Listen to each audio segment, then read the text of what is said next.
बताई रहुए घर में घुस कर और मेहरारू की मांग टीक देती प्यार का रंग से तो रहुआ क्या करती? बुआ बड़ी खेती। अरे पहलाद के बचावेला तो भगवान आसमान फाड़ के आए। अरे तोहनी के बचावेला वो मोनी मेरा दीवार फाड़ के आई, बड़ा सार के ये चीज।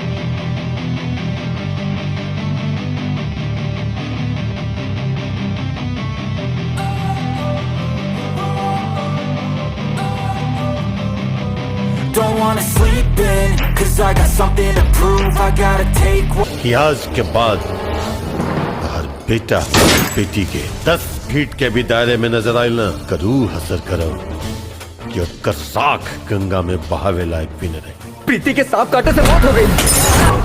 अच्छी गली हूँ, कंवारी हूँ मैं, लाखों परी पर भारी हूँ। जी हाँ, नमस्कार दोस्तों, आप सभी का स्वागत है फिर से आपका अपने यूट्यूब चैनल वायरल संजीत में। तो फाइनली दोस्तों बता दे कि मनी मिराज का एक टीजर वायरल हो रहा है फिल्म का, जो फिल्म का नाम है हीरो। लेकिन वो ट्रेलर वायरल हो रहा है, वो फेक ट्रेलर है, एडिट किया गया है और अभी मनी मिराज का कोई भी फिल्म नहीं आ रहा है। जैसे ही आएगा फिल्म सबसे पहले आपको वायरल संजीत का माध्यम से आप सभी को देखने को मिलेगा और नोटिफिकेशन मिलेगा। और फेक न्यूज है, फेक ट्रेलर है, जो ट्रेलर वायरल हो रहा है हीरो, वो फेक है। अगर मनी मिराज का कोई भी मूवी या कोई भी ट्रेलर रिलीज होता है वीडियो से रिलेटेड, कोई भी मनी मिराज से रिलेटेड, सबसे पहले आपको वायरल संजीत का माध्यम से मिलेगा और वायरल संजीत का माध्यम से आप सभी को मिलता रहेगा।